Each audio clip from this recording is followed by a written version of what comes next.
Well, hello everyone, and welcome to a TolkienGuide very quick unboxing. The express version.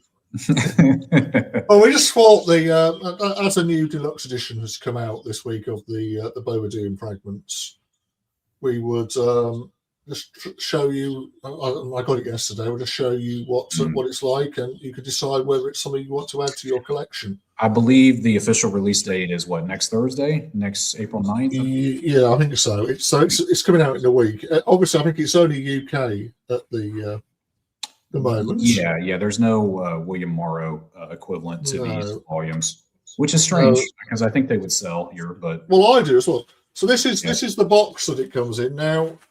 Unlike the other ones, it doesn't look like it's got two boxes, so it looks like they've just gone back to the single box again. That's going to be a problem for some people, I think. Yeah, so it means if you're shipping it abroad, it might not be great because you haven't got the protection. Yeah. But anyway, mine hasn't. Mine's still in transit, so we'll have to see. Oh no, there is a box. No. Oh, it does have a box. I guess because it's just really thin, right? Because they're able to fit it in a cardboard sleeve. It's very thin. So basically, it's got excellent. on it that it's. Let's turn that around.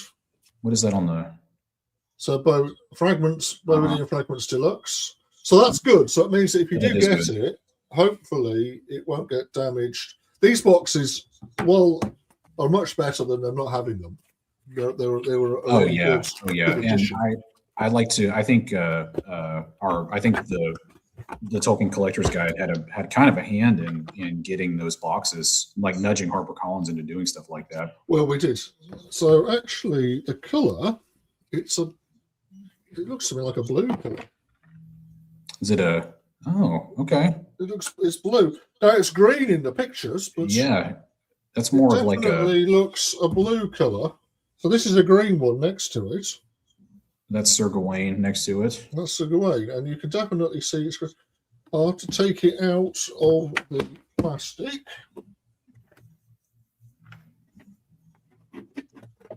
Yeah, I think it looks closer to like maybe like a darker green, like a forest green maybe than Sir Gawain, which is more of like a traditional green.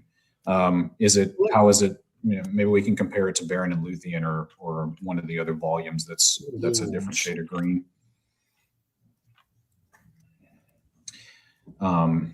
So again, for those of you who may not be familiar, this is these are the papers that Tolkien put together later on in his career in the 1960s, a short kind of fictional story he wrote about the changes in the changes in Oxford University and in the introduction of the car. There is a foreword that's written by Richard Overton.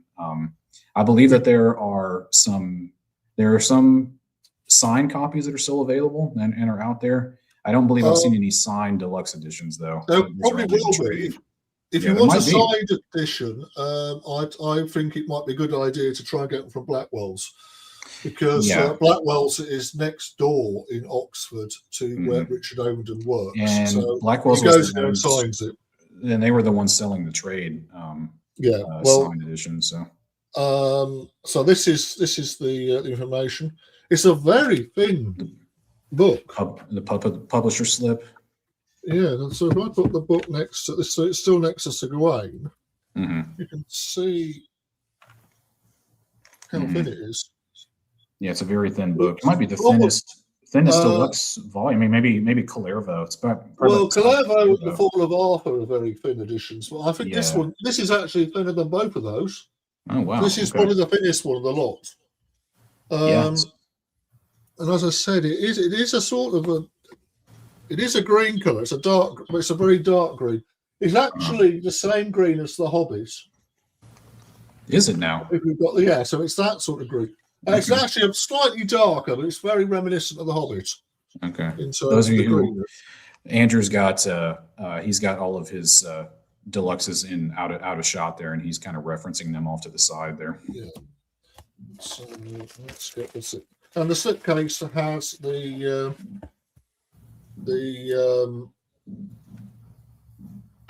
gold on it. So you can see. Oh, that's quite nice. I quite like that. Yeah, that is quite nice. The gold stamping on the slipcase there. If you compare it, so I'm going to compare it now with the trade version. This is the UK trade.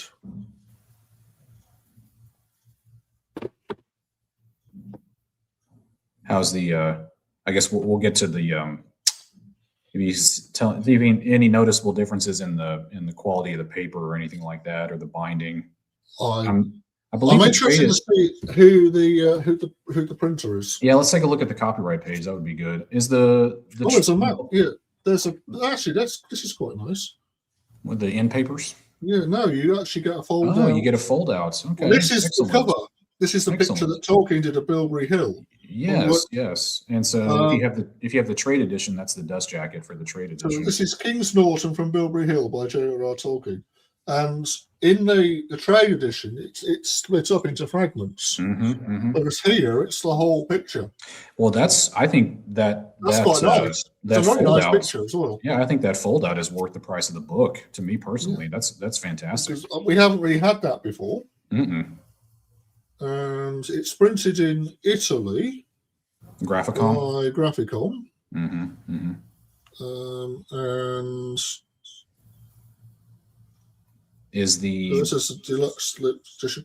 The paper looks very similar to the trade edition. To the trade edition. It does have a green. Well, the trade edition does as well, to be honest. But it does have a one of these.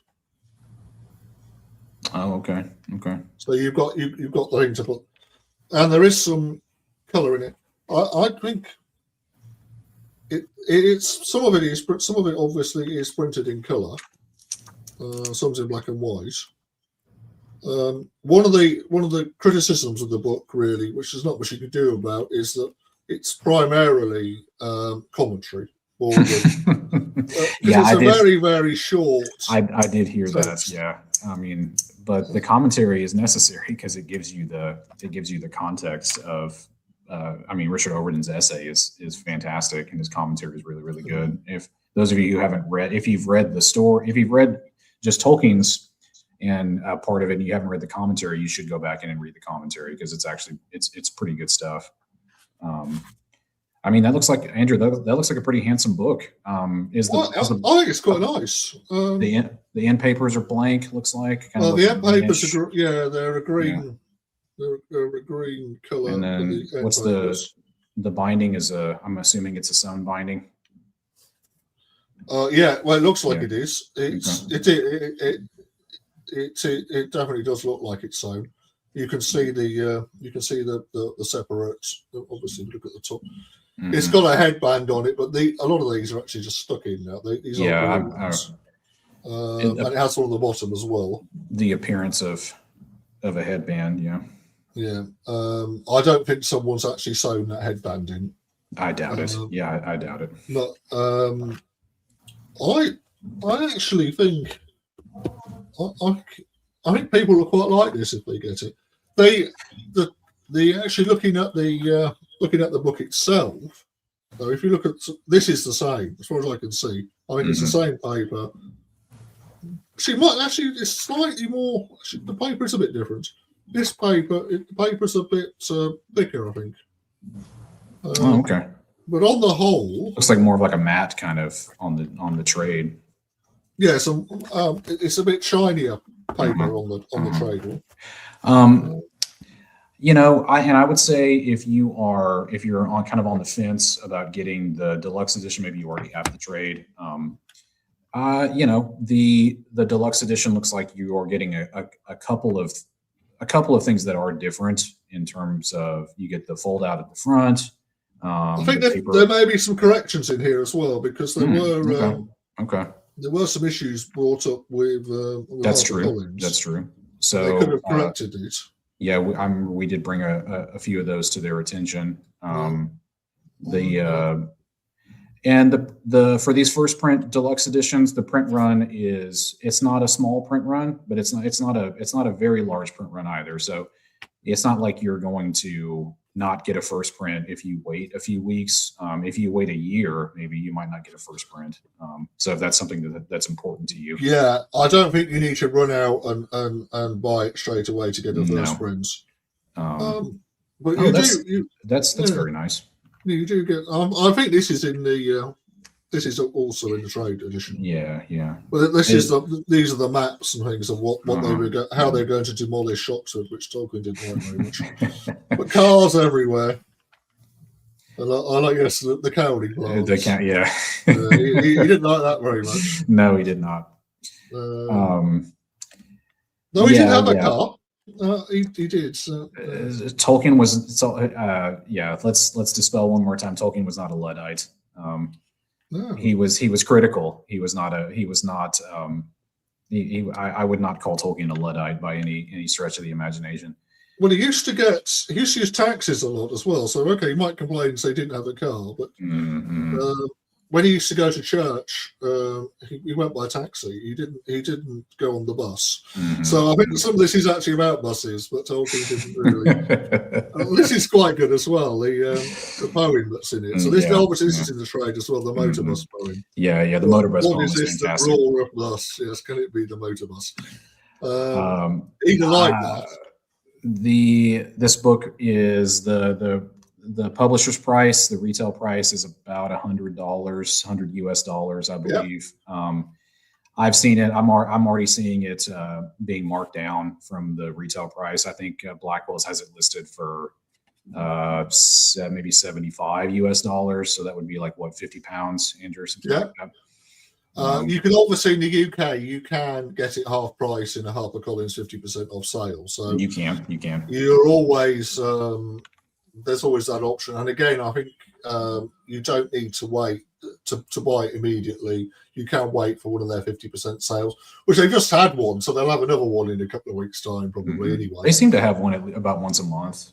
They do, and they have them for a holiday. So Easter, they have they'll have a 50%, and then in a couple of months. So you do have an opportunity. But on the whole, actually, I think it's a nice book, and it's a nice addition to the Deluxe series. Yeah, and if you're a completist, this is the Deluxe Series 1, the series that's been running since 2004 with the Lord of the Rings and the Hobbit. So if you're a completist in that sort of sense, this may be another reason for you to pick up Bovadium Fragments so you can add it to your shelf. I do remember rainbow colors. I went to the bookshop and bought The Hobbit when it came out, and I thought there's only going to be a couple of these, because obviously there's The Hobbit, The Lord of the Rings, and The Silmarillion, and I thought that was it. So these are fine. I'll just buy these because they'll only be 2 or 3. I think there's been about 25. I think we're at about 24, 25. 25. I'd have to go back and count, but I'm not I'm at work right now. I'm not at home, so I can't look. But it's a bit more than 2 or 3, which is what I thought it would be. Let's take this off. HarperCollins, they'll continue to I'm sure HarperCollins will continue to find new titles that they can put into the Deluxe line. I think the Deluxe line has sold pretty well for them. So I think that they'll continue to find, we can do another video at some point where we can maybe speculate on some of the things that may come out, some of the titles that could be added. But I think this, from what I can see from what Andrew has shown us, this looks like a pretty handsome volume. And the Bovadium Fragments is just a nice story too. It is. So I'm going to. I think I always recommend that you buy them anyway, but I definitely this one. I think it's a nice addition to your collection, and go out and buy it, even if you already have the original trade edition. So I think with that we'll say. Oh, one other thing before we go. I think we're absolutely delighted to be nominated for the Tolkien Society Awards. Oh, yes. Thank you, Andrew. And if anyone is a member of the Tolkien Society, whilst I'd love you to go and vote for us, I'd love you just to go and vote, basically. Vote for whoever you think, because there's some really, really good nominations this year. And just There vote are whoever you like, but as long as you yeah, vote.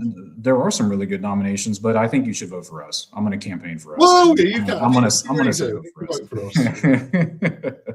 But I think it's really nice to be nominated, and good luck for everyone who has been nominated. Yes. And with that, I think we'll say goodbye and thank you for joining. Okay, bye bye. Bye, everybody. See you soon.